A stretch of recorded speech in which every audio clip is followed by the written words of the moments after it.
Hercule Poirot and the Voice That Fell from the Ceiling Chapter 1. The Scream in the Conservatory. It was a rainy November afternoon when Inspector Jules Renault's car pulled up in front of the derelict de Clare mansion, nestled in the leafy outskirts of Saint-Rémy-de-Provence. The house, a hybrid of French splendor and inherited decadence, seemed to hold a secret that didn't want to be revealed. Ivy hung like silent hands along the walls, and a third-floor window flickered faintly, as if someone had inadvertently left it on ... or under surveillance. The crime had occurred just 2 hours earlier. A scream had shaken the conservatory, followed by a bang, and, according to some witnesses, a female voice fell from the roof. Not literally, of course, but disconcerting enough that the family claimed to have heard a voice that wasn't present. And then, silence. Sophia de Clare, the owner of the house, had been found dead, her body lying near the grand piano, her neck grotesquely twisted, and a look of pure bewilderment frozen on her face. There were no signs of a struggle, no visible weapon. Just a crushed white lily beneath her hand. Inspector Renault wasn't given to superstitions, but he didn't like this case. There were no open windows, no signs of forced entry, and yet someone must have been there. Everything pointed to a crime committed in an enclosed space, with witnesses in adjoining rooms who, however, saw no one enter or leave. When Renault asked his superior in Marseille for help, the answer came in the form of a carefully folded and perfumed letter. Hercule Poirot is reportedly on his way from Nice. I had been invited to a symposium on the geometric structure of the perfect crime, and, with his characteristic elegance, he had agreed to make a small detour to assist in the investigation. 2 days later, Poirot stepped out of the car with a gleaming leather suitcase and his walking stick carefully parallel to his leg. His perfectly symmetrical mustache seemed to react to the breeze like a barometer of the tension in the air. "Inspector Renault, you have a crime that defies logic, huh?" he said in his usual gentle tone. A voice falling from the ceiling. Curious. Voices usually rise. Unless they're an echo of guilt, right? The conservatory was still cordoned off. Sophie's body had already been removed, but Poirot insisted on seeing the place as it had been. On the night of the crime, he walked slowly around the room. He looked at the piano, the broken vase, the unfinished score with a drop of fresh ink still in its place too flat, and then looked up at the closed, rain-stained skylight. "A very carefully arranged scene," murmured Poirot. "I wonder what he intended to conceal or reveal." That same day, Poirot met with those present on the night of the crime. They were all in the house. Anton de Clare, the deceased's widower and a retired pianist. Pale, trembling, and obsessed with keeping the music playing in the house. Lucien, Anton's son, whose relationship with his stepmother was, in the words of the staff, more polite than affectionate.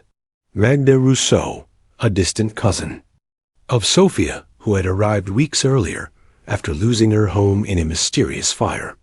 Mademoiselle Lavigne, the youngest niece's governess, with a look that seemed to have seen more than she was saying.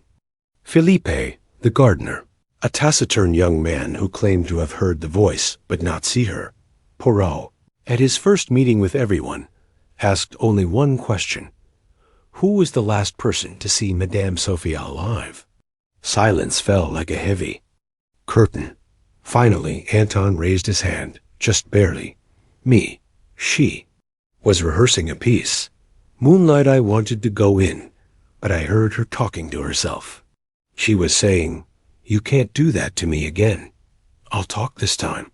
I thought it was on the phone." But there was no phone in the living room.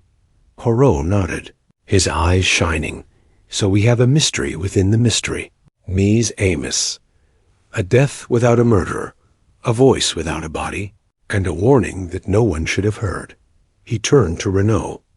"I need to question each of you, individually. And then I want to see the plans for this house. Particularly the roof. The game had begun.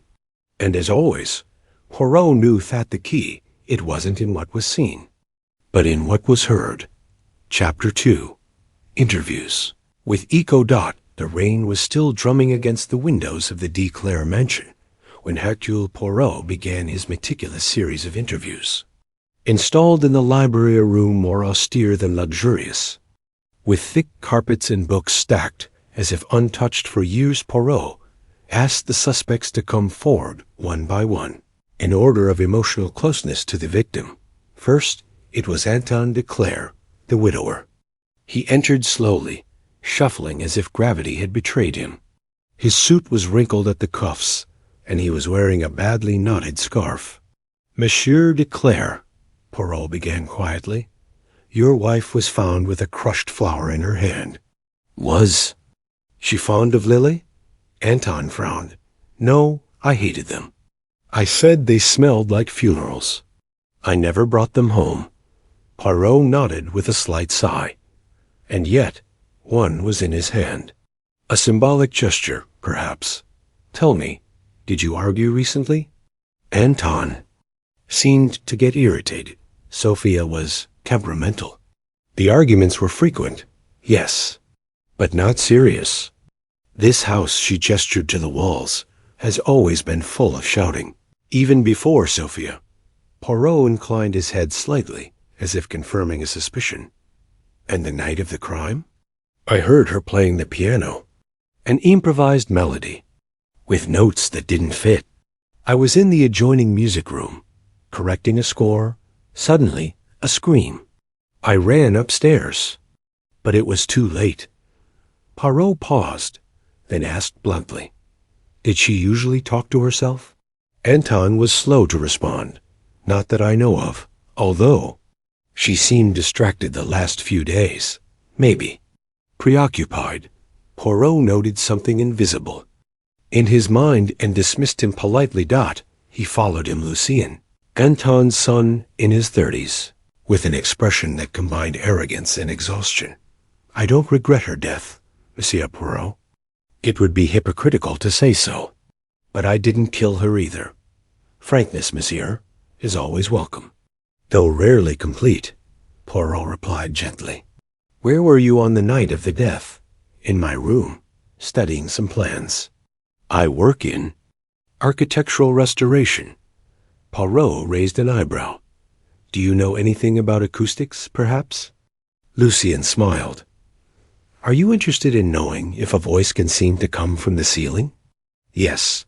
With certain angles and certain materials, it's possible. The conservatory, for example, has a hemispherical dome. A well-directed echo can fool even the most attentive ear."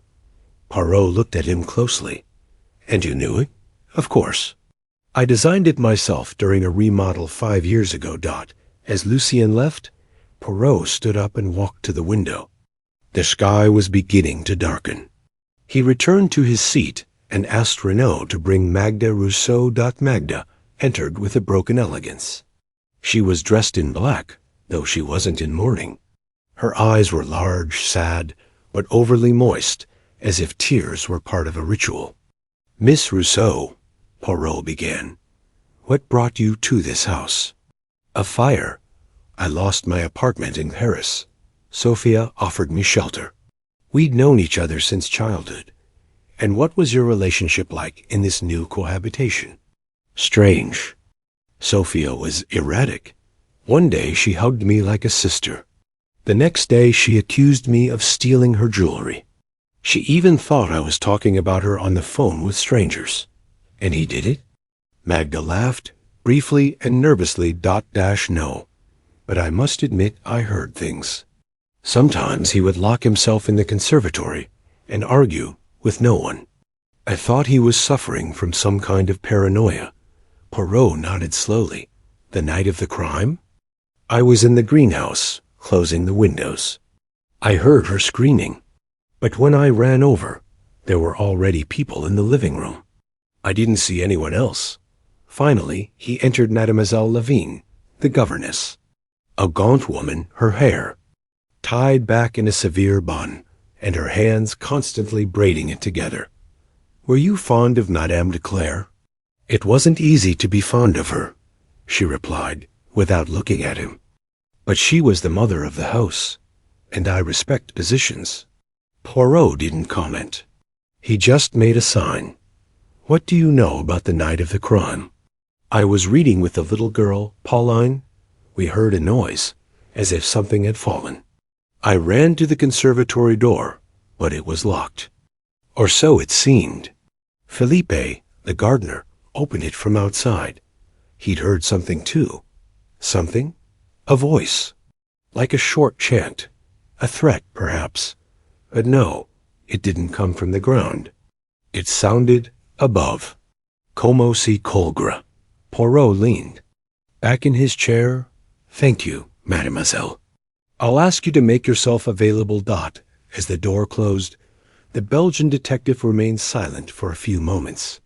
Finally, he turned to Inspector Renaud, who had watched each interview with growing unease. Renaud, do you know what all the versions we've heard have in common? The bewilderment? No, emotional precision. Everyone remembers what they felt, not what they saw. And that, my friend, is the perfect trap for a killer who plays with the senses. Poirot stood up. Now I need to see that roof. And I want to talk to the gardener. Alone, preferably. In the Rain. Chapter 3. The gardener, who didn't climb ladders. The sky had stopped weeping, but the dampness hung in the air like a persistent whisper. Poirot crossed the garden with measured steps, his walking stick barely sinking into the damp earth. The air smelled of freshly pruned boxwood and living earth, but also of something else, a restrained silence. Felipe, the gardener, was waiting. For him by the shed, his cap in his hands, his fingers stained with black earth. Monsieur Poirot, he said, without fully looking up. The inspector said he wanted to speak to me, without anyone else. Poirot nodded politely. That's right, mon ami. I like conversations where the truth doesn't have to be raised. Tell me, were you the first to enter the conservatory after the scream? Yes, monsieur. I was gathering my tools near the orange grove hedge. I heard the shout. And then, as if a voice had fallen from above, I couldn't explain it. It didn't sound human. Poirot watched him closely, as if weighing each syllable on an invisible scale. And what did he do? I ran. The conservatory door wasn't closed, just ajar. I went in and saw Madame Sophie lying next to the piano. Her eyes were wide open, as if she'd seen a ghost.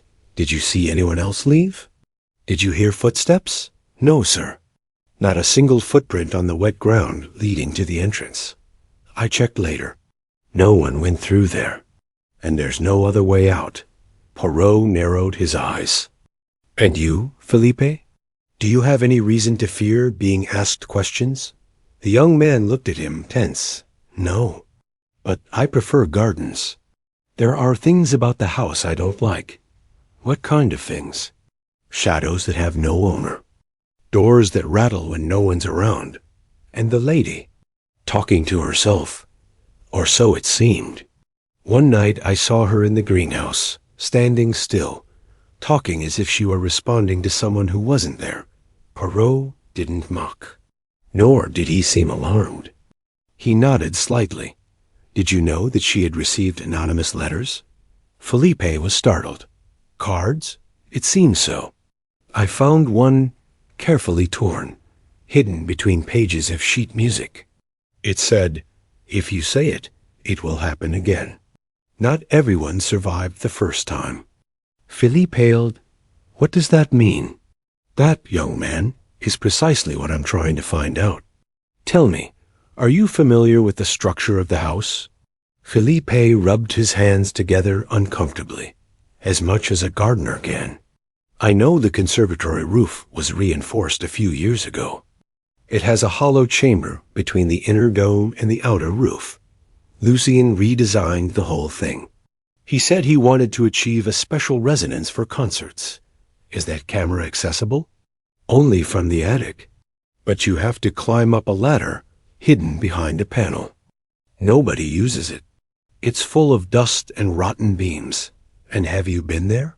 Felipe shook his head. Never. I haven't climbed stairs since I fell in an accident years ago. Ask anyone you want.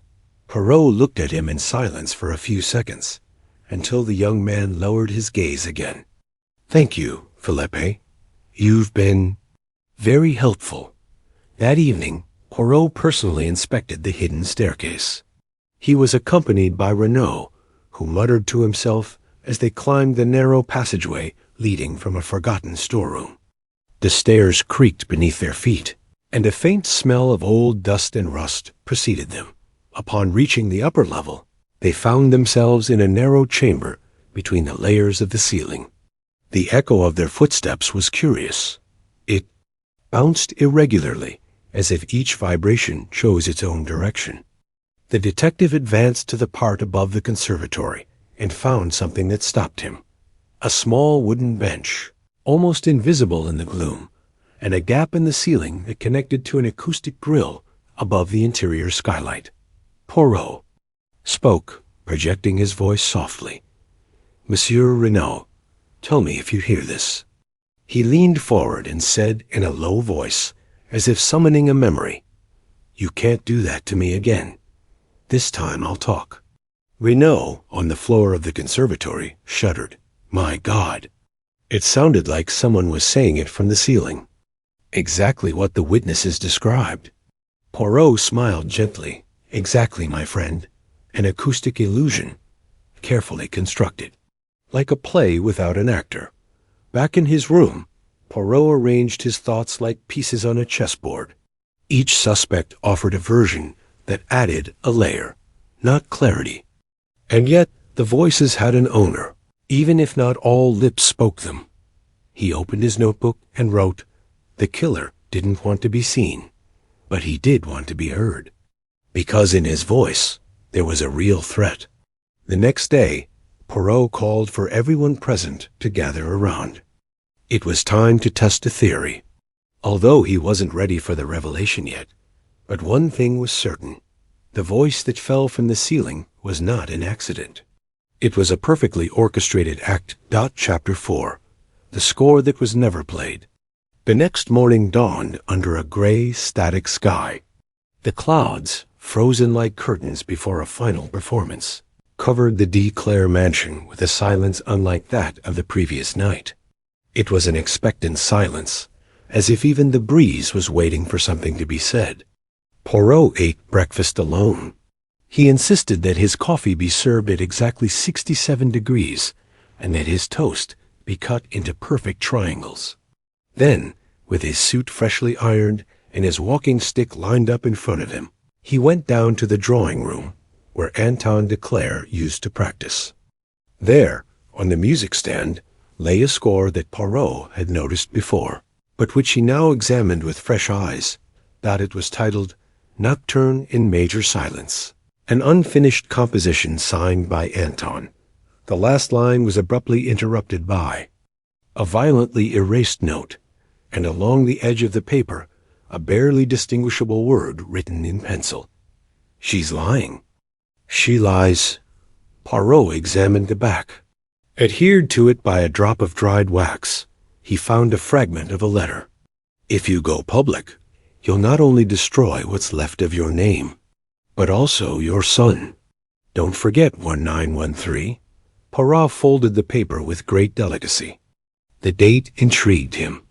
It was old, even before Lucien's birth. A war secret? A scandal that predated the marriage? That letter didn't threaten Sophie, but Anton. Was he being blackmailed? At that moment, Anton himself walked in, searching for something among the sheet music. He stopped dead in his tracks when he saw the Belgian detective. Monsieur Poirot, he said in a measured voice, do you find inspiration in my music? In your music, monsieur, and in what you try to hide between the notes, replied Poirot, without raising his voice. I don't know what you're talking about. Poirot stared at him. The unfinished score, The handwritten words, the hidden message. There's something in his past, isn't there? Something Sophia discovered. Did she threaten to reveal it? Anton looked away at the piano. His trembling fingers rested on the keys as if seeking protection. Sophia. She knew too much. Not about me. About Lucien Poirot did not interrupt. My son is brilliant, but also impulsive. Capable of things he doesn't fully understand. Sophia and he argued many times. One night, he threatened her. He said if she meddled in his business again, he'd shut her up. She told me this the next day, terrified. I didn't take it seriously. I thought it was an exaggeration. And what were those matters? A company with a foreign investor. Illegal construction in Marseille. There were documents that Sophia found among his things. He said she would report him if he continued lying to her. Poirot frowned slightly. And now? Now I realized that Sophia wasn't paranoid. That maybe there really was someone listening from the ceiling. And that someone wasn't a ghost, but someone real. Anton left without another word. Poirot let him go.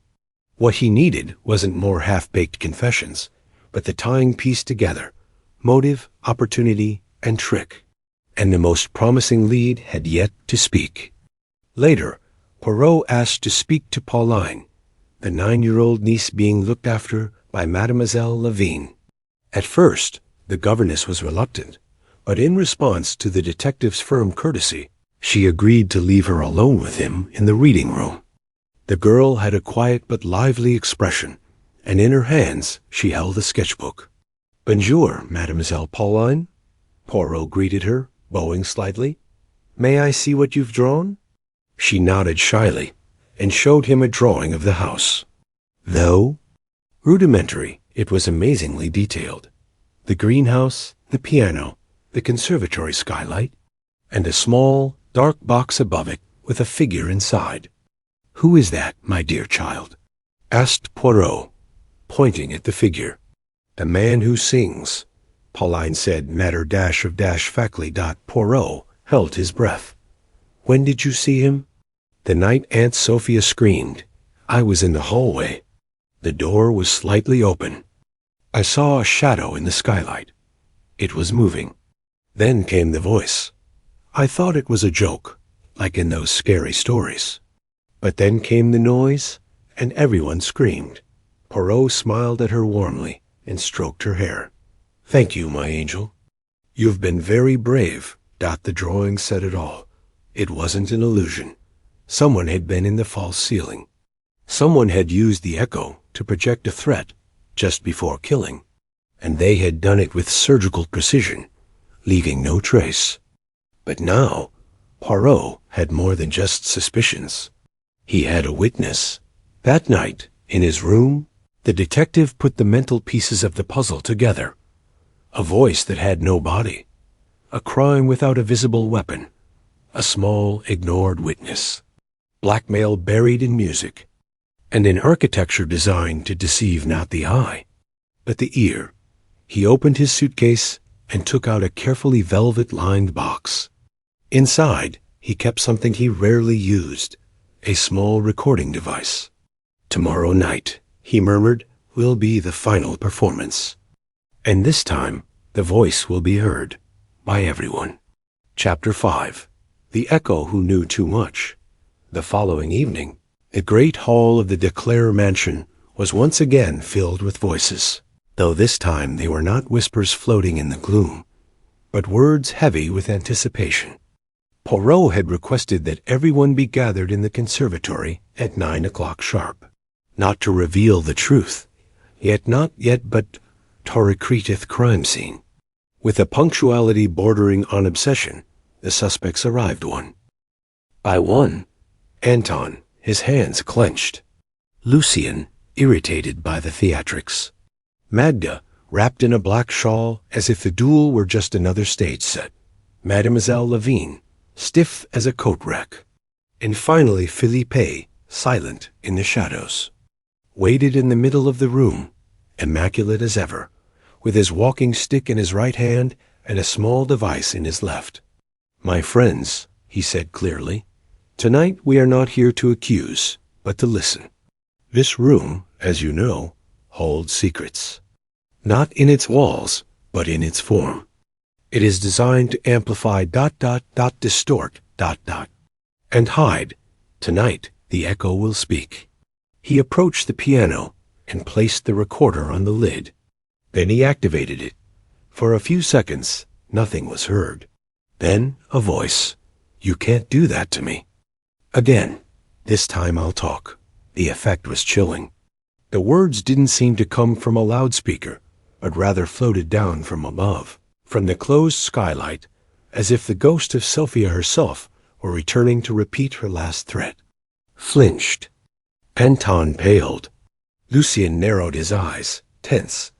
Poirot stopped the recording and spoke. "These were the words that several of you claimed to have heard on the night of the crime, but they were not spoken from the room. They spoke from up here," pointed to the skylight, through a small hidden opening, using the very design of this room as an instrument. A theater of shadows. In sound, the silence was absolute. A killer doesn't always need a visible weapon. Sometimes all it takes is an illusion, a voice, and a little time. The killer didn't want to be seen, but he did want to be heard. To create confusion. To make everyone look up while he slipped away unnoticed. Renaud, who was watching from the doorway, intervened. "Are you saying the crime was theatrical?" "No, Inspector. I say it was a carefully rehearsed staging." Poirot turned to Lucien. "Monsieur, declare, you redesigned this room. Did you know someone could hide above the skylight?" Lucien didn't answer at first. Then he said, in a dry tone, "Yes, I knew it. But I wasn't the one who went up there. I can't prove that, of course. But they can't prove I did it either." Poirot nodded slightly. "Not yet." He then turned to Magda. "Mademoiselle Rousseau, you said that Madame de Clare suffered from paranoid episodes. Didn't you find it curious that she spoke only in disembodied voices? And that one of those voices turned out to be exactly the same one everyone heard on the night of the crime?" Magda seemed to hesitate, but only said, I don't know." Sophia was unpredictable. Sometimes she seemed to hear things that weren't there. Poirot stared at her, as if he were observing her under an invisible magnifying glass. "And you, Felipe? You said you never climbed stairs because of a past accident. Could you also swear that you've never helped anyone up the stairs? Or that they haven't left you anything hidden in the ceiling camera?" The gardener swallowed, not daring to answer. Poirot moved away from the center of the room and walked to the piano. From under the bench, he took out an object wrapped in red velvet. He carefully unwrapped it. It was a score. Incomplete, but not Anton's. This was found in Lucien's office. A copy of the recorded voice. It was set to project from the ceiling camera. And next to it, a script. A staging the crime had been rehearsed. As a final act, Lucien burst out, "That doesn't prove anything. That recording could have been planted. Anyone could have used it." "Exactly," said Poirot, lowering his voice. "Anyone who had access to that secret space and knowledge of its acoustics. Very few meet both conditions. But one of them had a motive. Fear. Fear of a secret Sophia had discovered. Something related to 1913. Blackmail. A silence she no longer intended to keep." Poirot looked at Anton again. "You knew what Sophia knew, but you didn't want to protect yourself." "But someone else," Anton muttered, defeated. "I just tried to keep everything from falling apart."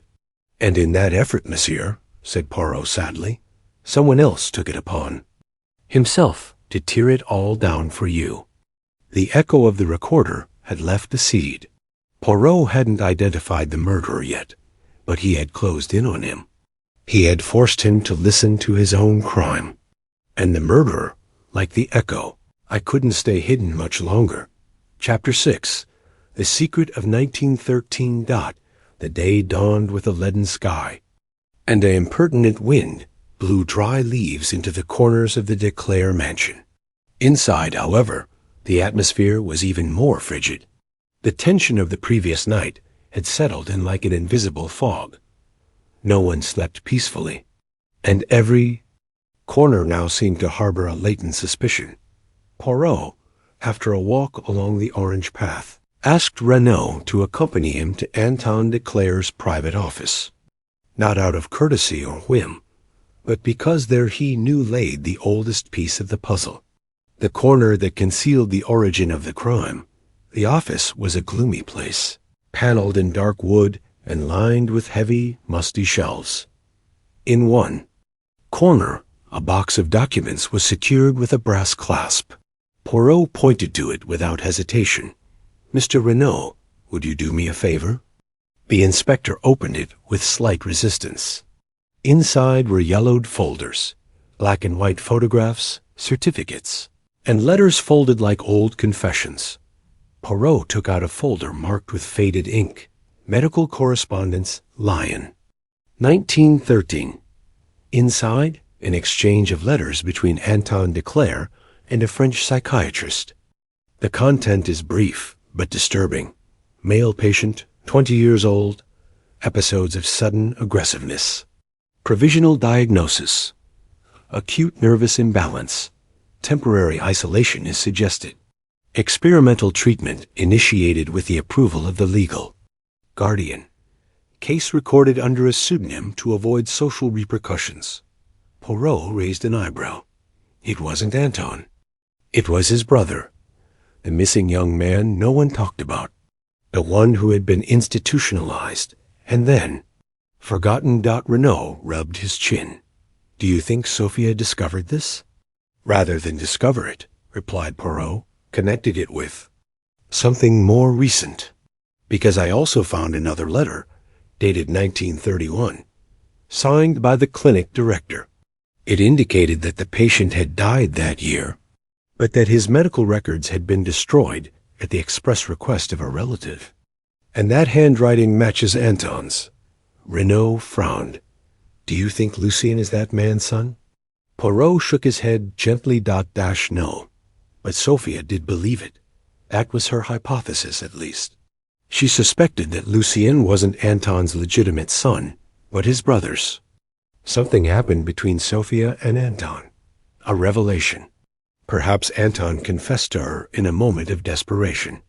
Or perhaps she found the documents on her own. Poirot took out a third letter. In Sophie's handwriting: "I can't live with lies. If you don't tell me the truth, I'll speak up. Someone needs to know who Lucien really is. He deserves to know, too." The silence between the two men was thick. Finally, Renaud said, "That makes it a motive. But for whom?" Poirot looked at him for a long time. For someone who has built their entire identity on a name, a surname, an inheritance, a reputation. Someone who, if that truth were confirmed, would lose everything. Lucien. That same afternoon, Poirot asked to speak to Magda Rousseau again. He found her sitting on the covered veranda, nervously embroidering a handkerchief that already showed more loose threads than pattern. "Miss Rousseau," said Poirot, taking a seat opposite her, "did you know that Lucien may have discovered a secret about your origins?" She didn't respond immediately. She looked down, her lips pursed. Sophia hinted at it. She said she was gathering evidence.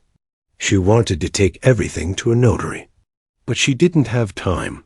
Soon after, she started hearing voices. "Do you think he actually heard them?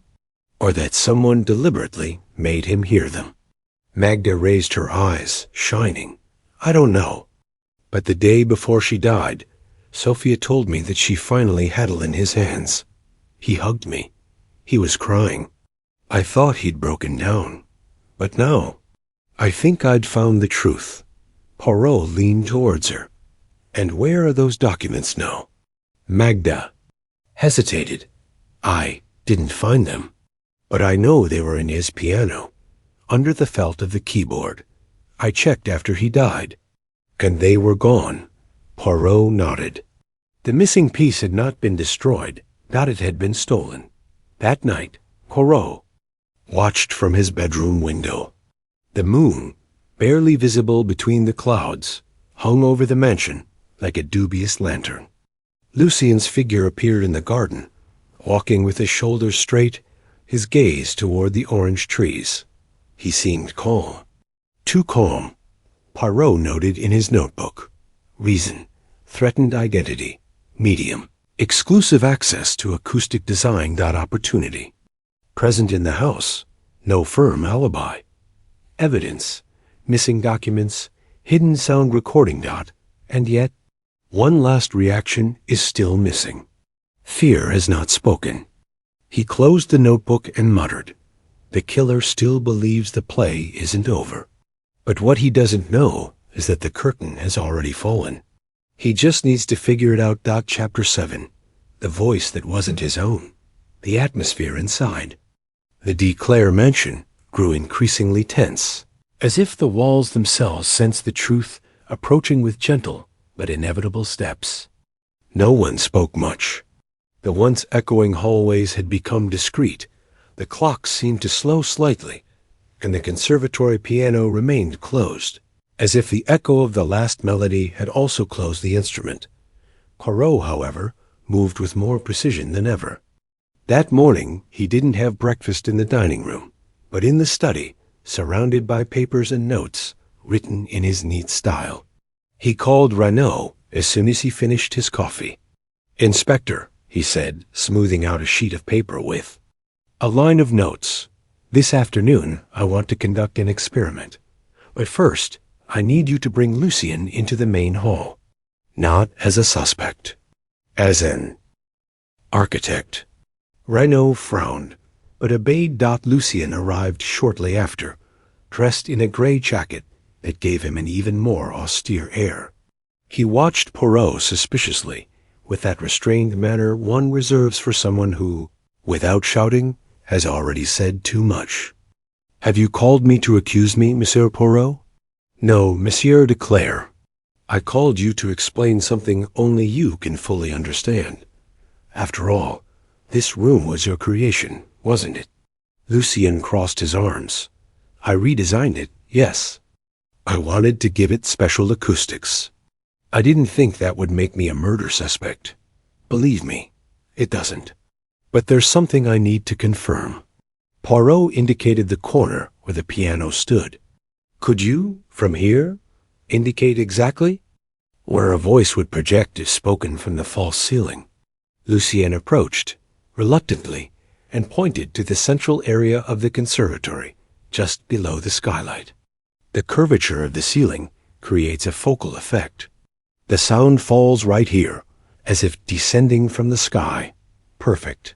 And tell me, could one record a voice in that space and play it back without having to be present? Lucien nodded coldly. Yes, with a simple mechanism. A timer or a remote shutter release. It's not complicated for someone familiar with the design. Poirot watched him in silence. For a few seconds. "So you yourself built the trap that ended in tragedy?" Lucien frowned. No, that doesn't make me guilty. A door can also be slammed shut. That doesn't mean the carpenter murdered anyone." "Ah, monsieur," sighed Poirot, "but a murderer who designs his scene with such care is no ordinary carpenter. He's a director. And the voice we heard on the night of the murder, it wasn't Sophie's."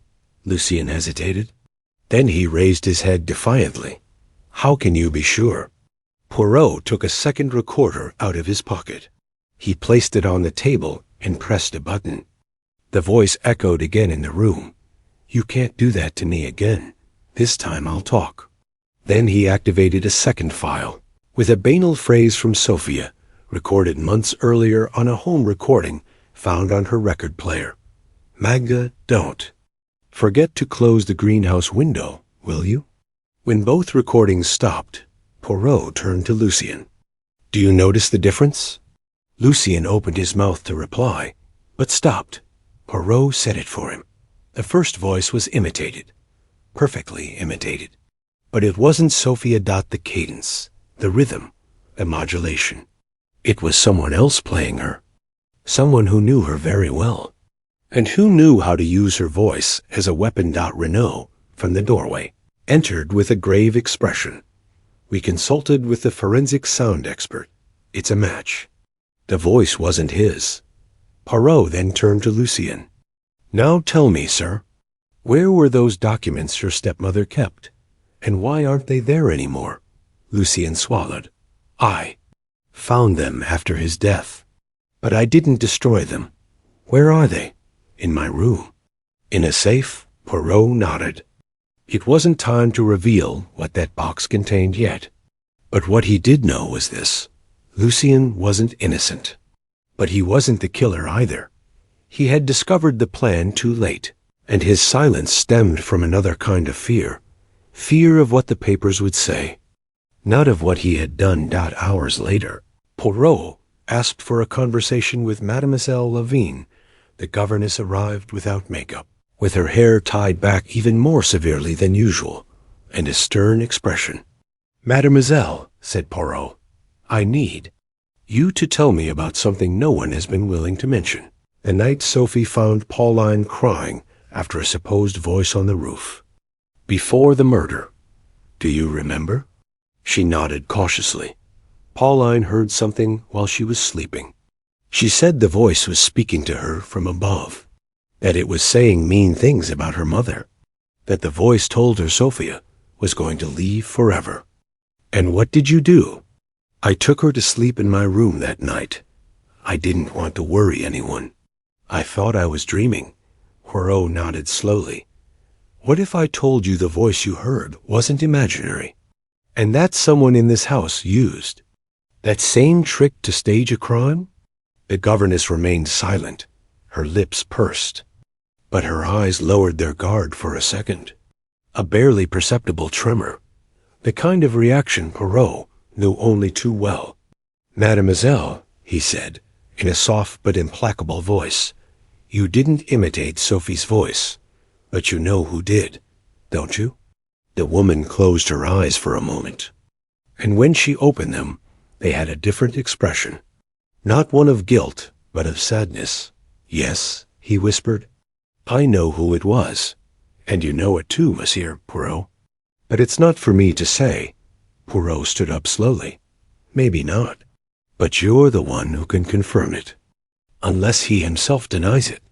The voice wasn't Sophia's.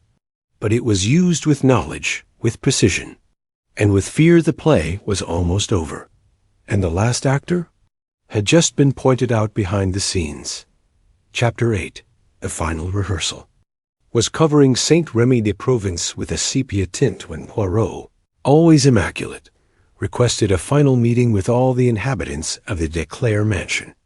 This time it wasn't in the conservatory or the main drawing room, but in the library, a more intimate, more enclosed room, as if the walls could retain the words that were about to be spoken.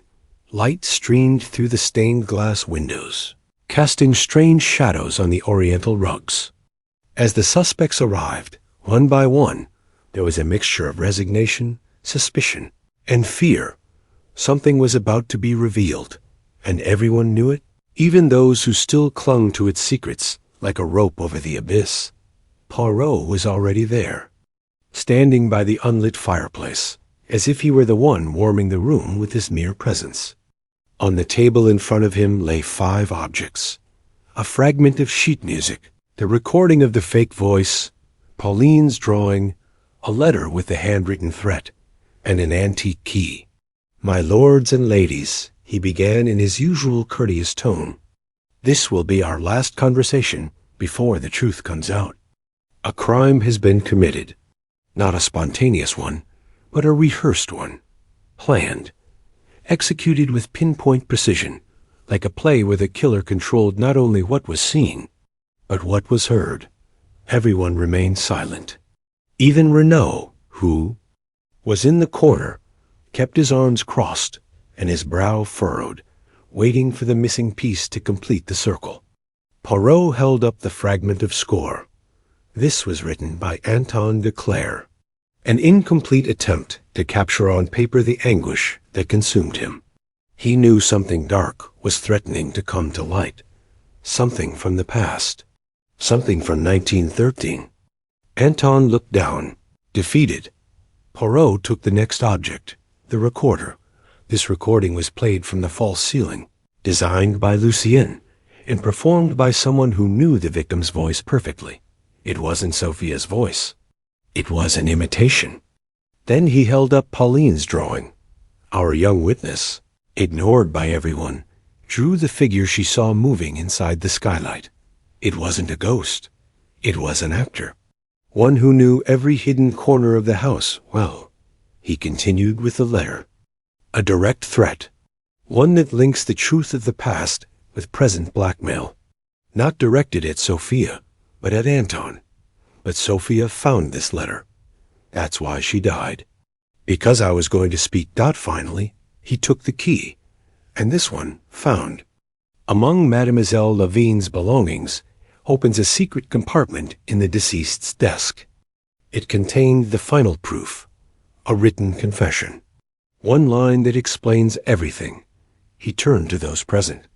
Sophia had discovered that the voice was not his, that someone had used the house's acoustic design to fabricate an illusion. He learned it too late. He tried to keep a written record, but it wasn't enough. Their faces were tense. Magda's breathing was shallow. Anton looked older. Lucien had crossed his arms stiffly. Poirot took a step forward. The killer didn't just need to silence Sophia. He needed to make sure no one suspected him. That's why he created an impossible scene. A voice falling from the ceiling. A closed room. A victim with no apparent wound. And all of us turned into spectators. A thick silence filled the library. Poirot continued with a slight tremor of suppressed indignation. But he forgot one detail. That voices, even when imitated, always betray the person who pronounces them. Not because of the tone, but because of the intention. Poirot turned abruptly to a corner. "Go ahead, Philippe." The gardener entered timidly, hat in hand.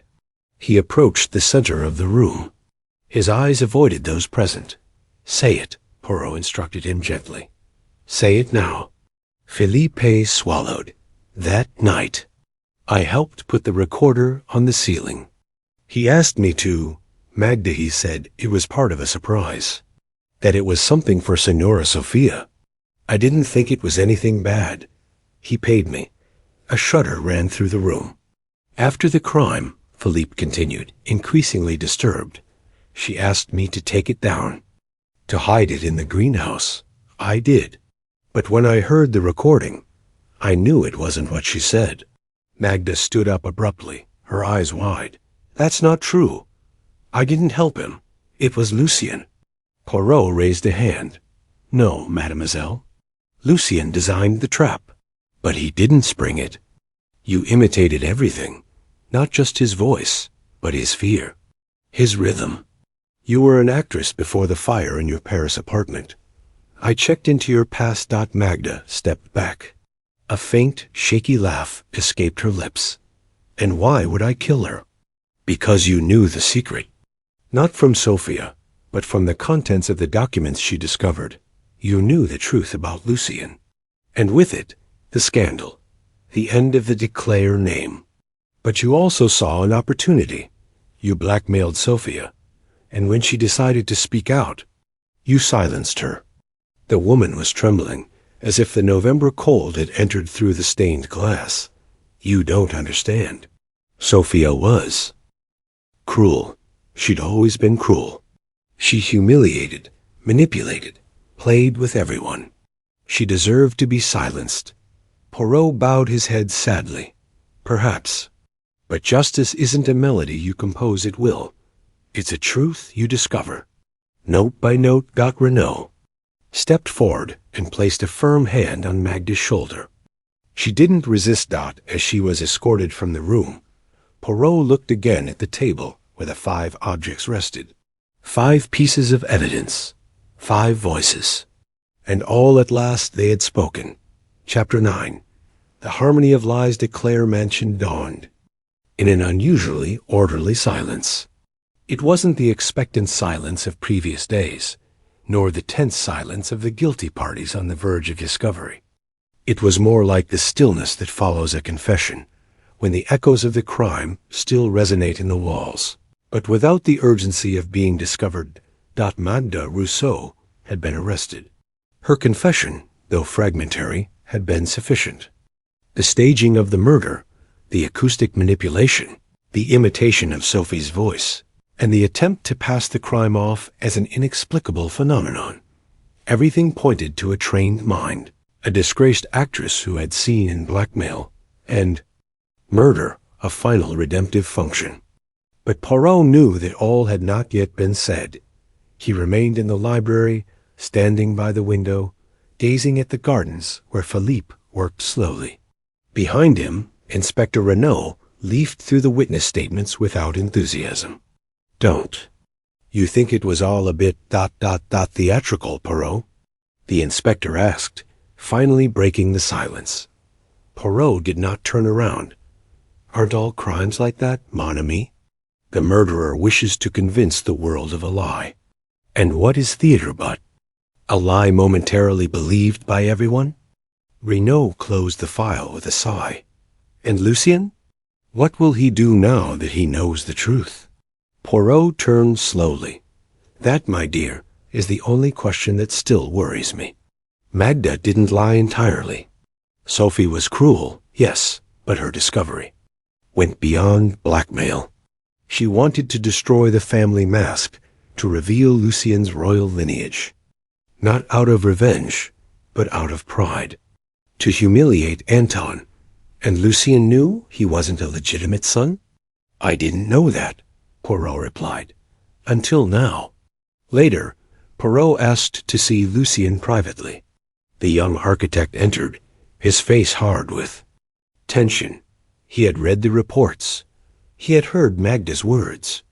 And although he tried to maintain his composure, his clenched jaw betrayed his shock. Poirot offered him a seat, but he preferred to remain standing. "Is it true?" Lucien asked bluntly. "What she said? Not everything. But the essentials, yes. His biological father wasn't Anton de Cleyre, but his brother, Etienne. Anton raised him as his own, after his brother was confined to a psychiatric clinic. A secret kept with the intention of protecting you." Lucien turned toward the window. His fingers clenched into fists. "All my life, I've believed my place in this family was legitimate. That my last name, my decisions, my job. Everything had a reason." Poirot approached with a light step. "And you still have it, monsieur. A surname doesn't define a man's essence. Your choices do. You chose not to destroy the evidence when you found it. You chose not to lie to me, despite your fear. You chose not to follow in your real father's footsteps," Lucien murmured, without turning around. "And that's enough?" Poirot nodded slowly. "For me, what's done with integrity is always enough.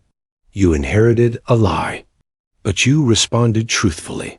Lucien let out a short, dry sigh like a rope slackening. Then, in a gesture that wasn't theatrical, but deeply human, he sat on the edge of the chair, no longer as the heir to the mansion, but as a man without a title, without a clear past, but with a decision before him. "And now?" he asked. Poirot adjusted his shirt cuffs with precision. "Now, you decide if you want to rebuild something new, something of your own, without inheritances, without masks." Lucien nodded, and for the first time since Sophie's death, he smiled. Not with joy, but with relief. That afternoon, while the servants gathered Magda's last belongings, Poirot made one last visit to the conservatory. The piano was still closed, and on its surface lay some of Anton's unfinished scores. The detective sat in front of the instrument, without playing it. On the lectern, a clean sheet of paper stood out, unmarked and unmarked. In the corner, a handwritten title, "Variations on an Echo," Poirot read it silently, and then said, "Some echoes are not repetitions. They are warnings." Behind him, Anton entered silently. His steps were no longer dragged, but still heavy. He looked at Poirot with a mixture of respect and exhaustion. "She wanted to destroy us all, Monsieur Poirot. But in the end, she was destroyed by her own game." "Yes, Monsieur de Clare, but not out of divine vengeance, but out of logic. Out of the little gray cells." Anton nodded and looked at the piano. "Do you think I'll ever be able to compose again?" Poirot stood up. "That, sir, doesn't depend on your surname, ... but on your hearing. And this time, I suggest you listen only to what is born within you, not what falls from the ceiling." That evening, Poirot left the mansion without any formal farewells. The train to Nice left at 9. As he settled into his carriage, he took out a small notebook and wrote. The crime wasn't perfect. It was musical. A melody of lies, executed with precision, but off-key. In the end, the ear always discovers what the eye doesn't see. And he closed the notebook just as the train was moving. Chapter 10. The Last Chord of Sophia de Clare. The morning after Poirot's departure, the sun returned to Saint Remy de Provence, as if the sky had momentarily forgotten that death had lurked in its gardens. But at the Clare mansion, the vestiges of the tragedy lingered like dust, suspended in the gilded frames and the hallways smelling of antique linen. Inspector Renaud remained on the property, completing the final reports, while Anton de Clare, silent and withered, reviewed his late wife's papers one by one. Sophia's murder had not only shattered a life, but also revealed a web of lies, omissions, and toxic inheritances. And yet, amid the rubble, something unexpected began to emerge. The desire to compose a new beginning. It was Pauline, the youngest niece, who found the last clue. She was playing alone in the now empty portrait gallery when she dropped her sketchbook. Bending down, she noticed a loose plinth. She pulled it with childish effort and found an envelope inside. Old, sealed with broken wax. He immediately took it to Anton, who, upon opening it, found a complete score. It wasn't one of his own works, but Sophia's, signed in her clear, elegant handwriting, and titled Last Chord. A few days later, Lucien summoned the former servants Renaud and a few close associates to a small musical evening at the conservatory. There was no formal attire or long speeches. Just a sheet of music on the music stand, and a local pianist hired to play it. "My stepmother," Lucien said before sitting down, "composed this in secret. The piece was found a few days ago. It may not be brilliant or profound, but I wanted it to be played once, not as a tribute, but as a closure, so that, finally, this house may have a different kind of echo." The pianist began to play. The opening bars were simple, almost childlike, but with an honest sweetness. Little by little, the tone changed. A minor note here, an unexpected trill there. The theme became increasingly introspective until a brief crescendo led to a suspended chord, neither major nor minor, which then faded into a gentle cadence, closing the piece like a pent-up sigh. No one applauded when it ended. Not out of indifference, but because it was not a work that asked for applause. It was a wordless confession. A private goodbye, trapped in musical notes. Renaud, hat in hand, leaned toward Lucien and murmured, "I was afraid. But I also had talent." Lucien nodded. He hadn't yet decided whether he would keep the de Clare surname. But that night, for the first time, he no longer felt the burden. Weeks later, in Nice, Poirot received a carefully packaged parcel. It was from Anton de Clare, accompanied by a brief note. "Thank you for the truth." In the envelope, you'll find the last work Sophia wrote. It was dedicated to you, though she never told you so. She believed, perhaps rightly, that you would be the one who would one day hear it clearly. Poirot opened the package. It was the original score of Last Chord.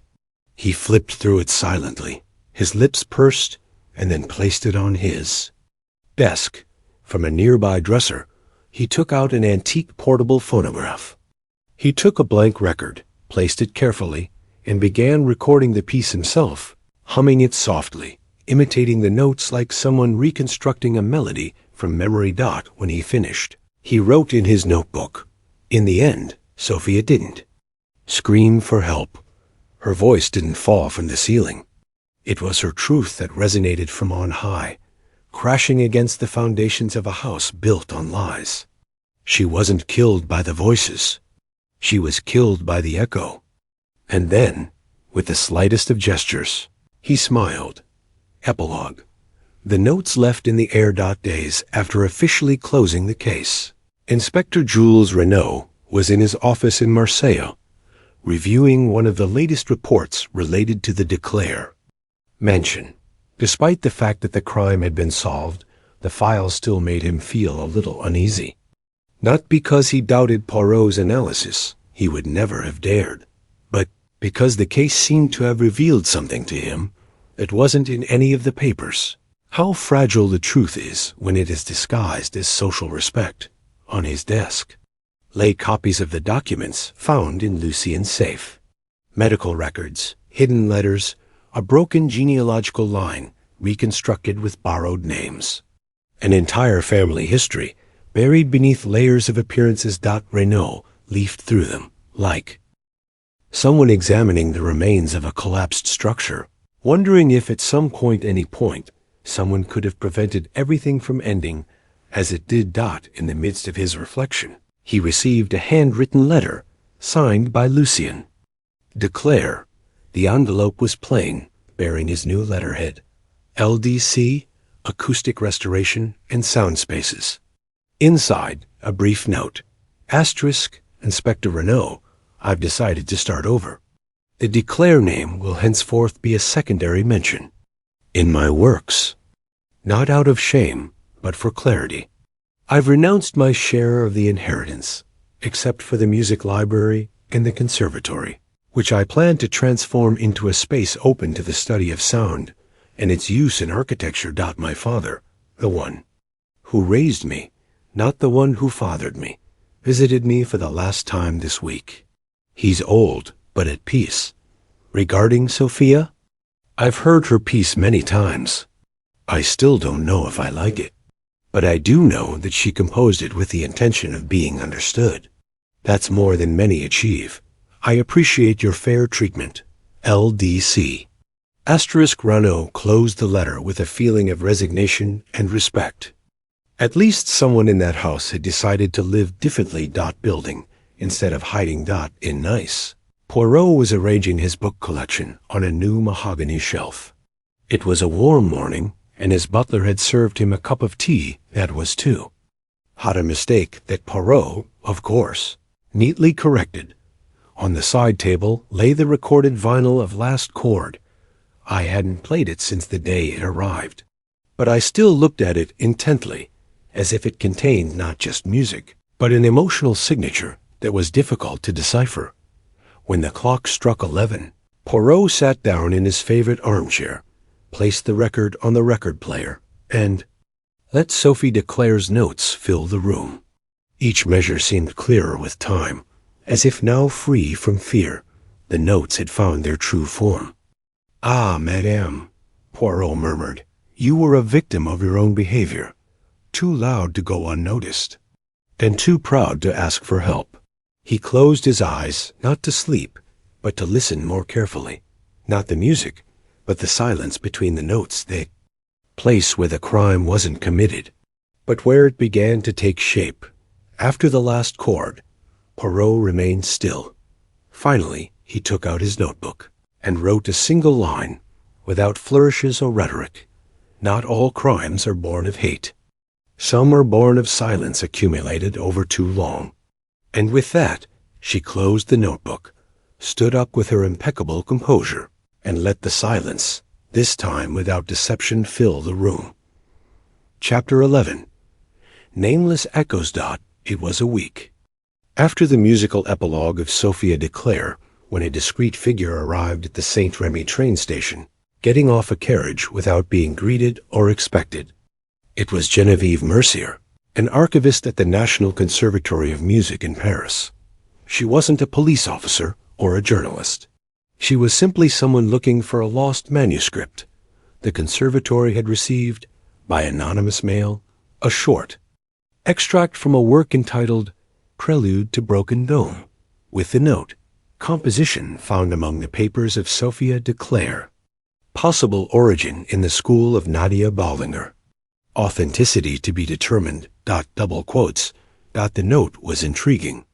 The piece even more so, not only because it showed talent that was evident, but because it used silences in an unusual structure, measured. Spaces between notes that created the illusion of floating voices. It wasn't a coincidence. It was an echo of the crime. Geneviève headed to the de Clare mansion, now semi-abandoned except for the presence of the butler Edmond, who was discreetly supervising the restoration work that Lucien had begun before leaving for Lyon. "Are you looking for Monsieur Lucien?" Edmond asked with dry courtesy. "He doesn't live here. The house is closed to the public. May I help you?" Geneviève showed her accreditation and explained the reason for her visit. Edmond nodded with a mixture of duty and suspicion.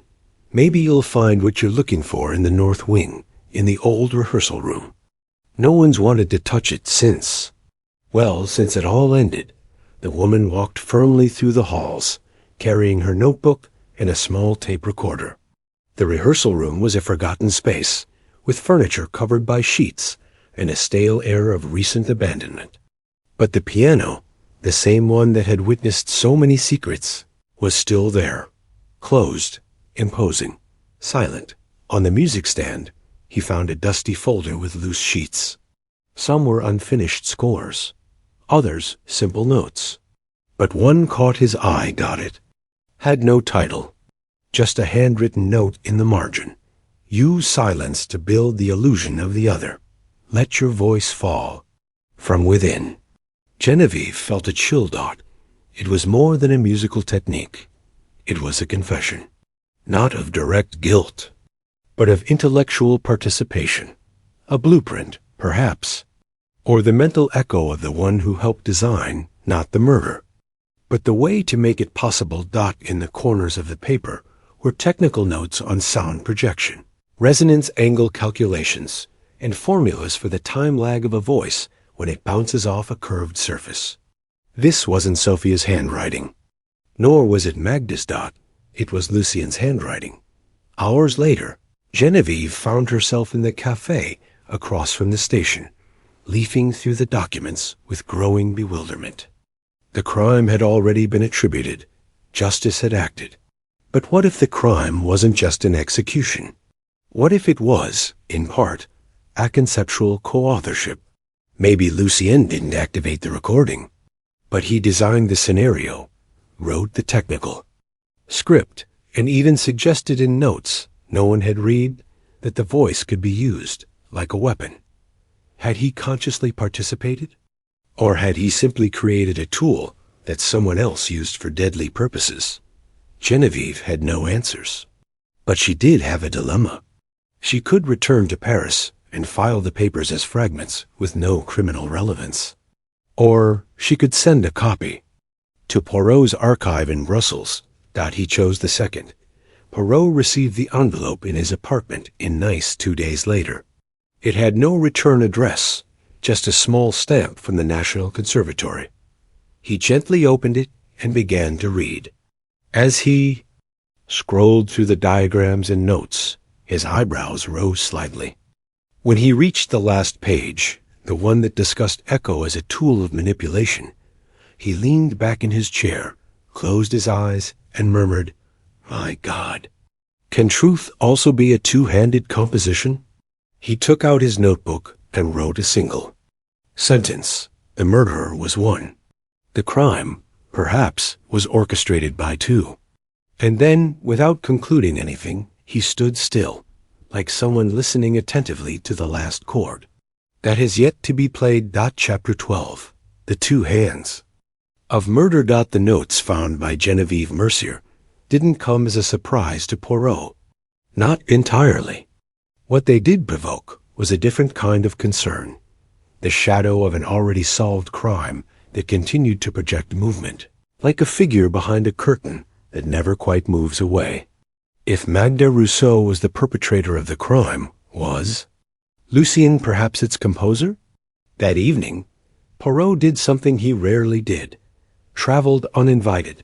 He took the first train to Lyon the next day, carrying the envelope containing the acoustic diagrams and notes that implicated, though not explicitly, named Lucien de Clare. He had no intention of confronting or denouncing, only of asking questions. Because in certain crimes, the most dangerous thing isn't the act ... but the tacit consent. Lucien greeted him courteously. He was installed in a spacious apartment above a sound restoration workshop, decorated with discreet engravings of musical architecture and prototype acoustic chambers. He seemed more serene than in the days following the crime, but also more cautious, as if he had trained himself to answer questions that hadn't yet been asked. "Monsieur Poirot," she said as she opened the door. "I admit, I didn't expect to see you so soon. Has anything else come up?" Poirot raised his walking stick in an almost theatrical gesture, but his voice was gentle. "Not something new, monsieur, but something left unfinished, like a score with a crossed-out final measure." They entered the study. Lucien offered tea, but Poirot declined. He took out the envelope from the conservatory and placed it on the table. "Do you recognize these papers?" Lucien flipped through the pages without a trace. His eyes scanned the calculations with the fluidity of someone who had written them. "Yes, they're mine. Theoretical works from a few years ago. They were part of a study on architectural sound projection. Nothing to do with the case, if that's what you're suggesting." Poirot sat down. His hands rested on his knees with the precision of a porcelain figurine. "I have no interest in accusing anyone again. Mademoiselle Rousseau has confessed. But tell me, monsieur, did she know these formulas?" Lucien hesitated. For the first time, his eyes wavered, not directly. "But he did hear me talk about the principle of focal echo. He asked me to explain how it worked. He told me he was writing something about an opera. I thought it was an excuse, but I saw no reason to refuse." Poirot watched him without blinking. "Did you ever suspect that Magda was preparing something more than a play?" Lucien took a deep breath. "I suspected? Too late. The night of the crime, when I heard the voice, I knew it wasn't real. And not because of the sound, because of the intention. I designed that effect, but I didn't program it. Someone else triggered it. I recognized it instantly. And I kept quiet, because..." Lucien looked down, not with guilt, but with a contained sadness. "Because I knew if I said anything, everyone would think I was part of it too. The design, the formulas, the tools, everything had my signature on it. I would have been damned. And perhaps I deserved it." Poirot raised an eyebrow slightly. "Did you deserve to be guilty for a design that someone else used as a weapon?" "Maybe not," Lucien said bitterly. "But because of the silence, I knew what could happen. Magda was unstable, obsessive, desperate. But I didn't stop it. I preferred to play dumb, like everyone in that house. Like Anton, like Sophia. We all looked the other way." Poirot closed his eyes for a moment, as if storing the confession without yet labeling it as such. "There's no crime in designing a resonating room," he said finally. "But there's responsibility in knowing what it might be used for. You were complicit, monsieur ... from an ethical vacuum. Not judicial, but human. Lucien didn't answer. He just nodded. The next day, Poirot wrote a short, confidential letter to Inspector Renaud. "My dear, as you can imagine, I met with Monsieur Lucien. I can't prove his active participation in the crime, but I have confirmed his complicit silence and his technical, probably unconscious, contribution to the murder scene. I don't recommend legal action, but I do suggest that this information be recorded in the archives as a supplementary note. The crime was carried out by one hand, but rehearsed by two. Always yours, Hercule Poirot. Asterisk. Then he indulged in something very unusual, a wandering aimlessly through the streets of Lyon. He watched the midday reflections in the shop windows, listened to the floating voices in the cafes, and stopped before a fountain where a child was throwing pebbles and playing to the echo of his own laughter. And there he understood the essential. Not all the voices falling from the ceiling are threats. Some are warnings, and others errand calls. Poirot returned to Nice that night. Before going to sleep, he jotted a final line in his notebook. The truth rarely screams. Often it just echoes. But there's always someone who listens. Even too late. Chapter 13. A Name in Silence. Almost a month after his return to Nice, Hercule Poirot believed that the Sophie de Clare case, with all its tragic echoes and reverberations, had finally been silenced. The documents were archived, the murderer identified and tried, and the memory of a house built on secrets was slowly beginning to unravel. And yet, some notes continued to vibrate even after the instrument has stopped playing. The disturbance came in a modest form, a short letter written on school stationery from an unexpected sender. It came from Pauline, Sophie's niece. Written in childlike handwriting, without spelling mistakes, but with a certain trembling, it read, Asterisk Mr. Poirot, sometimes I still hear the voice in the skylight. I'm not afraid, but Mom, Mademoiselle Levine, tells me it's my imagination. I don't think so. The other day I heard something else. The voice said a name I didn't know before. I wrote it on the back. Can you come again? Pauline. On the back of the sheet, written in hard pencil and in neat capital letters, it read, Alphonse. Poirot held the letter for several minutes without moving. Not because he believed that ghosts spoke, but because he knew very well the children rarely invent what they do not fully understand, and if little Pauline heard a name, that name had to come from somewhere. From someone who had not yet been heard.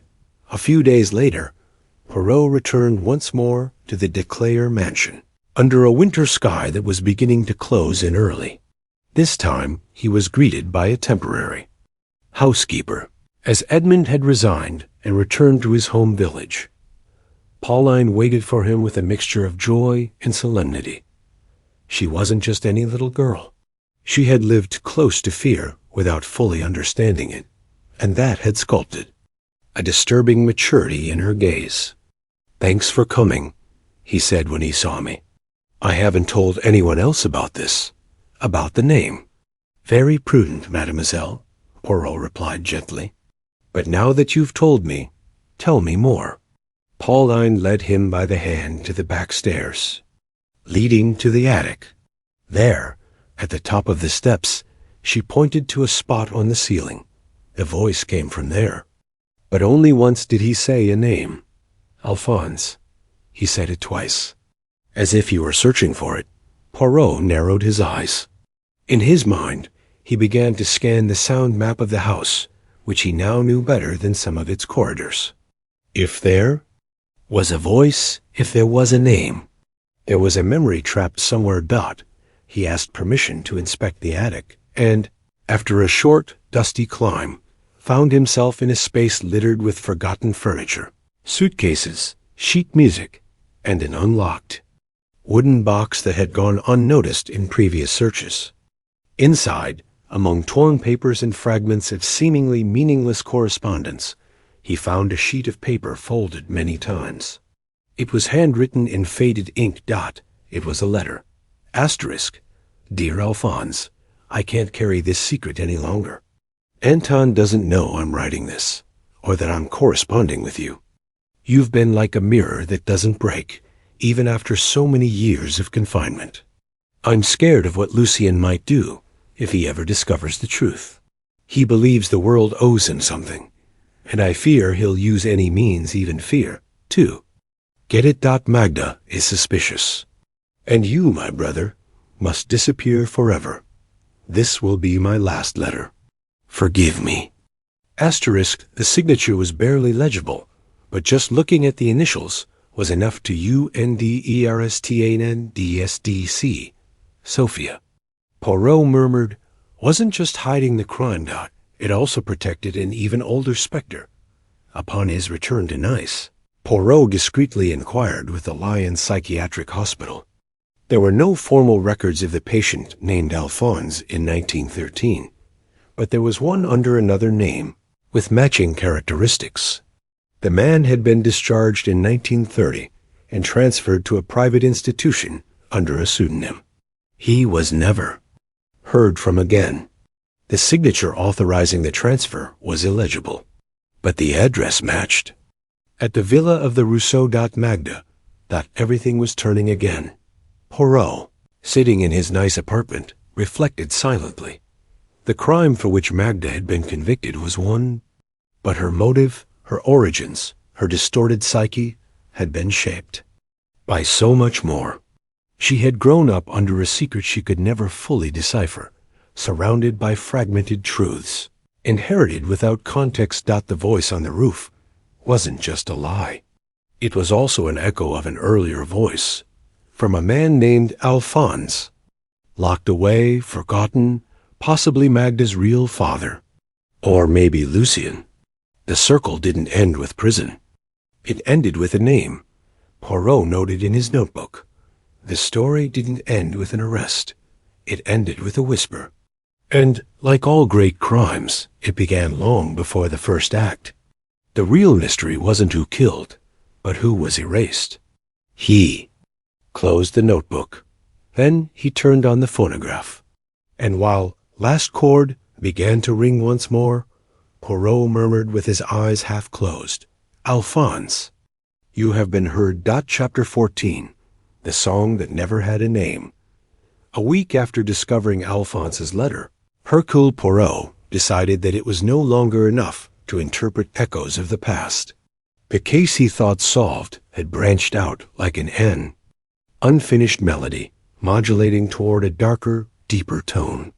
It was no longer just about Sophie Declare's murder, but about the invisible threads that linked the living with the forgotten, the guilty with their accomplices, and the witnesses with the true ghosts of history.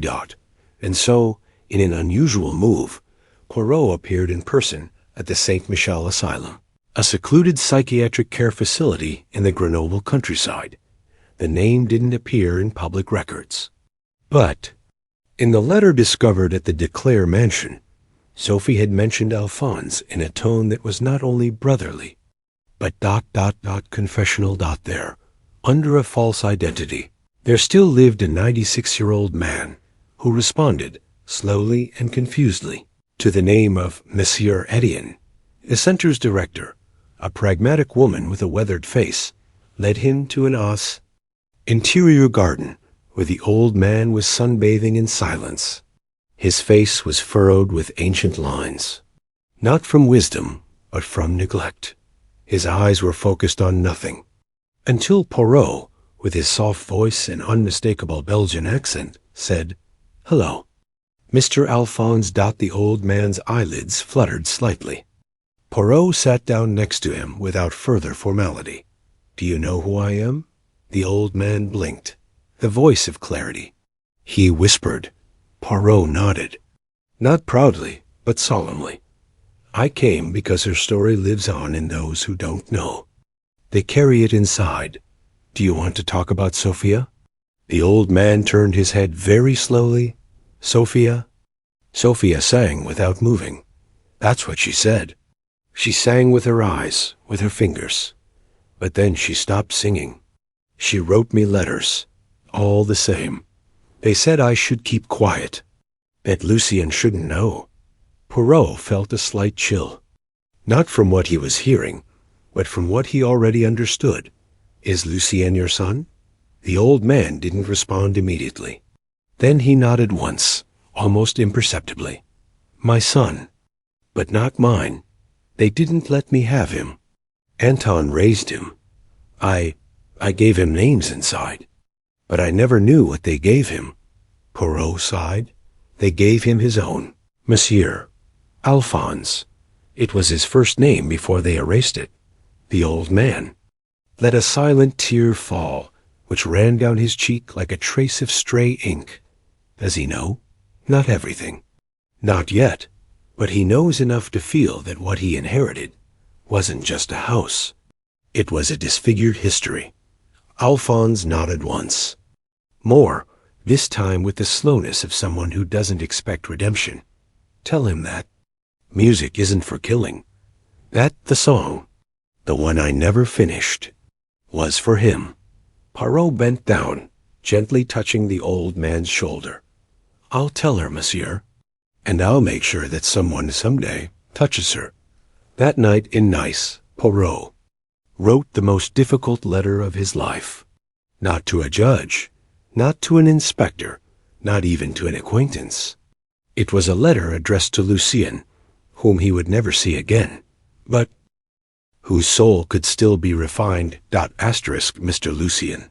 I'm writing to you not as a detective, but as a witness to a hidden legacy. The name your niece heard, Alphonse, was not a hallucination. It was the echo of a man who still lives. I'm not asking you to search for him or to forgive him, but I am asking you to understand. You were raised within walls where the truth was modulated like a minor key song. And yet, you've decided to live in harmony. Your real father wanted to compose a piece for you. He never finished it. But maybe you can do it. Maybe not with notes, but with acts. I remain yours. Hercule Poirot**. Poirot sealed the letter, sent it without a copy, and then returned to his desk. He took out the notebook where he recorded his most complex cases and wrote in dark blue ink, The crime was a play in 2 acts. The murder, its climax. But the real enigma was the song that never had a name. Now, finally, someone has started listening to her. And with that, the Belgian detective closed his notebook. The case was over. This time, really. But in the silence that followed, if one listened carefully, I could still hear a melody floating, nameless, in the air. Chapter 15. The variations of Oblivion. Winter was slowly settling into the streets of Lyon, filling the cafes with a low murmur of cups, tapping on china and discreet conversations. On a corner of the old district, in the restored acoustic studio that Lucien de Clare now ran, the air was also colder, but not because of the temperature. It was the chill of a heritage acknowledged, accepted, and not entirely digested. Lucien had received Poirot's letter just 3 days ago. He'd read it once, then again, and many more times. He didn't put it in a drawer. He placed it on the music stand of his piano, as if hoping something in it might be translated into sound. Alphonse. The name had been in his life all along, hidden in the hallways, in the blueprints, in the echoes of the rooms he helped design. It wasn't a strange name. It was a familiar frequency, and yet he hadn't heard it until a little girl said it for him. Since then, Lucien didn't compose. He didn't design either. He just listened. Old recordings, fragments, silences, the vinyl of Last Chord. It would sometimes play well into the early hours, accompanied by the clicking of the record player and the constant tick of a metronome that no one needed anymore, as if trying to reconstruct what had never been played, the melody that Sophia didn't finish, the song that Alphonse never wrote, the truth that Anton never said. One afternoon, Lucien asked his assistant to close the office early. He took a leather folder and walked out under the overcast sky, heading for a state archive on the outskirts of the city. There, after signing a series of documents, He requested access to a numbered box with a code he barely remembered reading in Poirot's letter. The box was labeled simply as Etienne Rousseau, 1930 to 1950. Internal classification. Subject to reserve. Inside, Lucien found a series of blurry photographs. One showed a young man with intensely familiar features, standing in front of an antique microphone, holding a music book. Another showed a diagram of a concert hall with pencil marks along the curve of the ceiling. Below, a note read, "Sound symmetry, to be heard by those who cannot see." Lucien swallowed. The sheet music notebook had no title, only the inscription of two initials in smudging ink. A DC dot, no Anton, no Alphonse, just a shared echo. The forgotten father, the invisible engineer of a tragedy. That night, Lucien returned to his studio. He closed the curtains. He placed the scores on his desk, and he began to compose, not from scratch, not like him, but as a bridge between two unfinished musics. The first notes emerged clumsily, as if the keys doubted their right to sound. But little by little, the rhythm organized itself.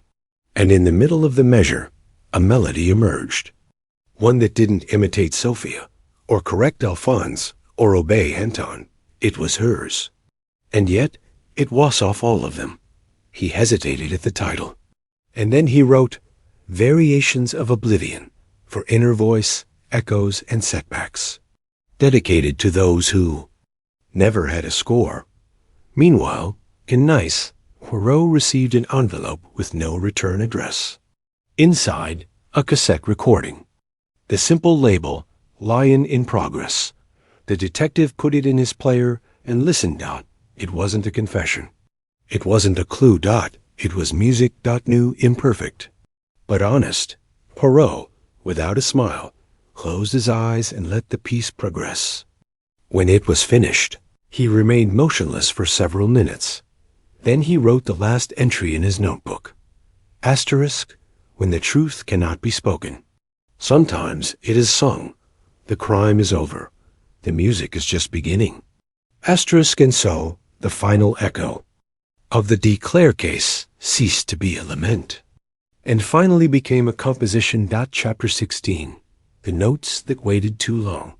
Winter lingered like a silent shadow over Lion, and yet, inside Lucien's studio, the air began to vibrate again. Not with words, not with certainties, but with brief notes, sketches of something deeper than a score. The attempt at reconciliation with time. Lucien worked alone. He had removed all the clocks from the walls. He said the hours sounded different when he was composing something real. In front of him, on the music stand of his work table, rested three objects: the vinyl record of Last Chord, a bound copy of Alphonse's anonymous score, and a blank sheet of paper on which bars were gradually being marked. It still had no title, no ending, just one direction: inward. Meanwhile, in Nice, Poirot received an unexpected visitor. It was Pauline, accompanied by Mademoiselle Levine. The girl had insisted on writing him a second letter, and receiving no reply, for Poirot had thought it wiser to remain silent this time, she decided to come in person. "Monsieur Poirot," the girl said with a seriousness that belied her age, "I think the voice no longer speaks. But not because it's gone. I think it no longer needs to scream." Poirot bent down gently, watching her face as if reading a musical key. "And you, mademoiselle? Can you still hear the echo?" Pauline shook her head. "Now I hear something different. Like a song that has no lyrics, but that makes me sleepy." Poirot nodded slowly. Sometimes children picked up on what adults only rationalized. The fear didn't go away. It transformed. And in this case, it had finally mutated into something tolerable, a melody without threat. Mademoiselle Levine spoke for the first time. "I've decided to leave teaching, Monsieur Poirot. I'm going back to Toulouse. I'm going to devote myself To writing? Fiction? No. Memories, but without names. Only what the sound allowed me to see, what I didn't want to see, and can no longer forget. Poirot didn't stop her. He just said, writing about echo isn't the same as capturing the voice. But sometimes it's more honest. A few days later, Poirot received an envelope postmarked Lion. It wasn't from Lucien. It was from a notary. Inside, a typed letter and an attachment. Asterisk, Mr. Hercule Poirot. Pursuant to a private instruction, I have been entrusted with the task of delivering this partial copy of a composition in progress. The author wishes it to be sent to you on condition of anonymity, although it is evident, sir, that the dedication contradicts this. Kind regards, Master Henry Dupuy, Notary. Asterisk Poirot unfolded the score. In the lower right-hand corner, handwritten, were the words, to the only voice that heard what everyone wanted to ignore. Poirot turned on his phonograph and, for the first time in weeks, didn't put on Sophie's vinyl. Instead, he played the accompanying recording, a short piece for strings and a single oboe. A simple motif repeated 3 times, then gradually distorted as if the harmony were wavering, and finally reconciling itself. It was music of mourning, but not for death, by identity, for what was not lived, for what is inherited without choice. That same evening, Lucien, in his studio in Lion, was reviewing the entire score. He had finally decided to title it Resonance, A Life That Was Mine Without Knowing It. It was his final act, not as an heir to the Declares, nor as an architect of deceitful salons, nor as the son of a borrowed name. It was his way of telling the story without witnesses, without a trial, and without bloodshed. Only with sound. In his diary, Poirot wrote about the case for the last time. Asterisk, the murder was solved, the motive understood, but the protagonists, even the living, remained victims of something deeper, the echo of the imposed silence. And yet, like all true music, the end wasn't a note. It was a pause, and in that pause, at last, there was peace. Asterisk, the story that began with a voice that fell from the ceiling.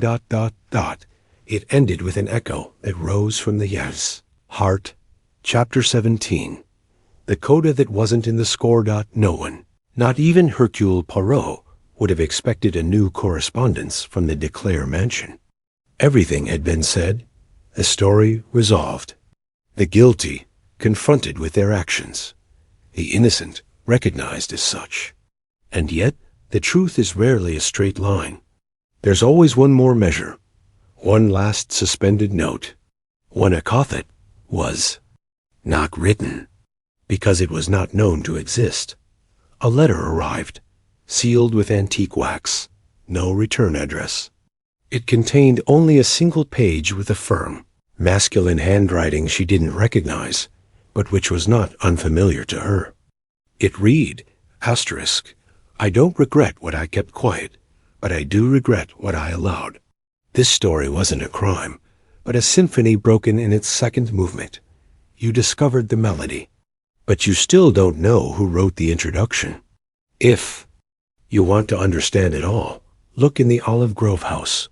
There's a book there that isn't listed in any inventory. Its title isn't on the cover, only inside, a DC. Asterisk Anton Declare, the patriarch, the most passive man in the entire tragedy. Now, a note from him? Poirot raised an eyebrow. Anton had disappeared after Magda's arrest, retiring to an estate in Provence, known as the House of the Olive Grove. Officially, he was under medical treatment. Unofficially, he was said to be living like a man who no longer wished to speak. But that, thought Poirot, did not mean that. He did not have something else to say. Days later, under a pale sky, and with the wind from the hillside singing through the branches of the olive grove, Poirot arrived at the estate. The house was low and sober, with shutters that looked like they hadn't been opened in weeks. He was greeted by a silent nurse who didn't ask his name. She led him to a dusty, untidy personal library. Anton wasn't there. Poirot examined the shelves. Patiently, he wasn't looking for a title. He was looking for a gap, and he found it in a section devoted to Baroque music. A space between two batch books showed signs of having once contained a smaller volume. Poirot reached in and found, hidden, between the back and the back panel, a leather-bound notebook. No lyrics, no engraving. He opened it. On the first page, just one sentence. I was the silence that made the lie possible. Poirot continued reading. Page after page, Anton Declare recounted something he had never confessed, his passive complicity not only with Sophia's crime, but with Lucien's entire life. It wasn't just the one who hid the child's paternity. It was the one who fabricated the false lineage, forged documents, suppressed letters, and even most seriously paid the sanatorium to have Alphonse's name removed from legal records. Asterisk. I did it because I believed Lucien would not survive. The truth. Then, I did it because I didn't want anyone to know that I had chosen to raise the child of a sick brother.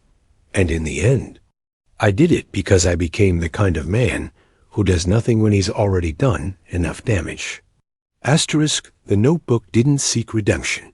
It was a requiem written without melody. A testament to how a sustained omission can be more powerful than direct action. On the last page, Anton noted, asterisk, Sophia was cruel, but she wanted to break the cycle. Magda was weak, but she heard the horror too young. Lucien was the only one who lived surrounded by false scores. You, Monsieur Poirot, may close this notebook, but don't you dare forgive me. Just make sure that someone, at least one, knows I wrote it. Poirot closed the notebook with trembling hands, not from surprise, but from sadness. Anton wasn't the murderer. Buffad created the stage on which all the tragic acts were performed. The crime didn't begin with the voice on the roof, but with a name erased from the world. Back in Nice, Poirot wrote one last letter to Lucien. Asterisk, Sir, I found him. Not his father. His true mentor.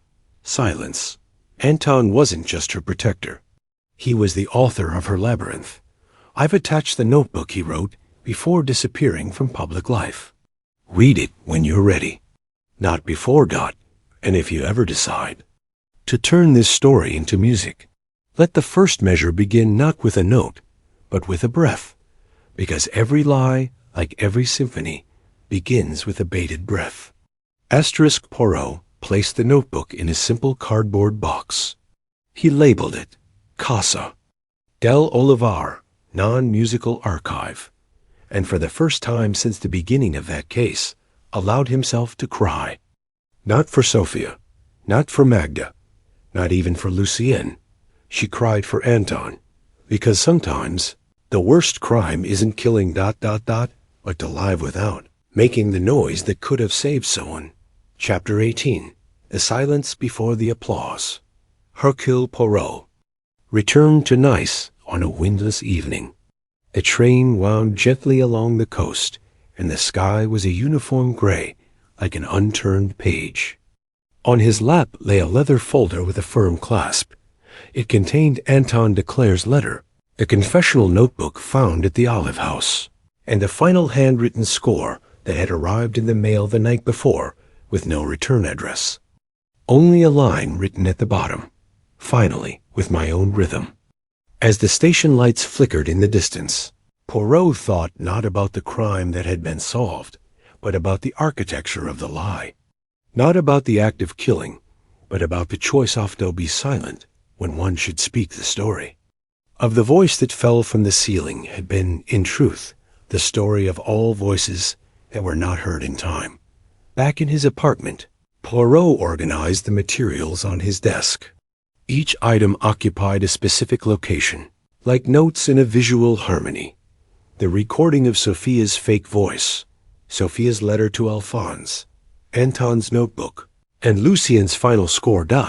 It was a crime that was over long before it was committed. The murder had been just the most resounding chord in a symphony that had been composed for years, with each character playing their part, unaware that they were all part of a common score. Poirot lit his reading lamp and took out his casebook. He opened it to a fresh page, and with his favorite fountain pen, wrote, "Final summary of the case. The voice that fell from the ceiling. The crime. Sophia de Clare, a domineering woman, dies in the conservatory of her mansion. No one sees the killer. A voice is heard from the ceiling. A perfect illusion. A crime seemingly without a culprit. But the scene was an acoustic trap designed to generate confusion and suggest the impossible. The murderer, Magda Rousseau, a disgraced actress raised among secrets she never fully understood. She blackmailed Sophie for a truth she didn't fully understand, Lucien's real paternity.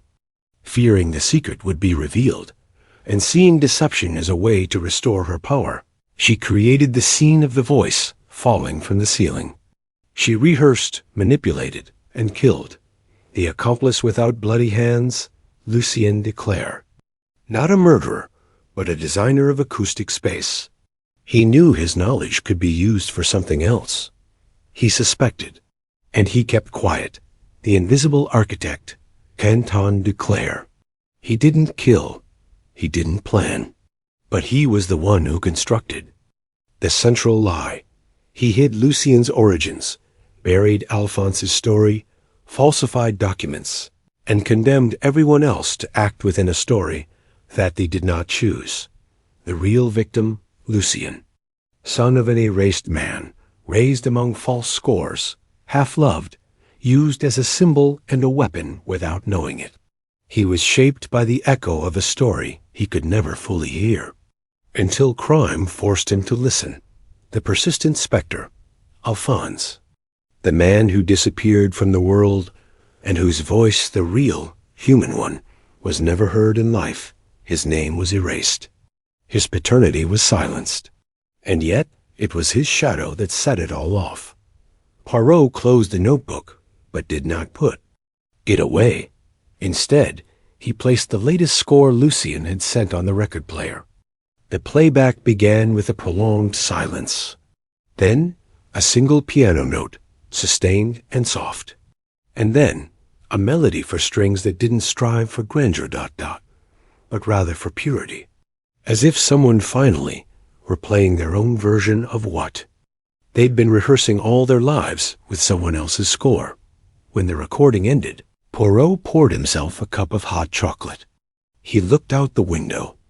This story had been a crime, yes, but also a restoration, not of legal justice, but of identity. That night, before going to sleep, Poirot wrote one last note, not in his notebook, but on a loose sheet of paper that he placed between the pages of Anton's notebook.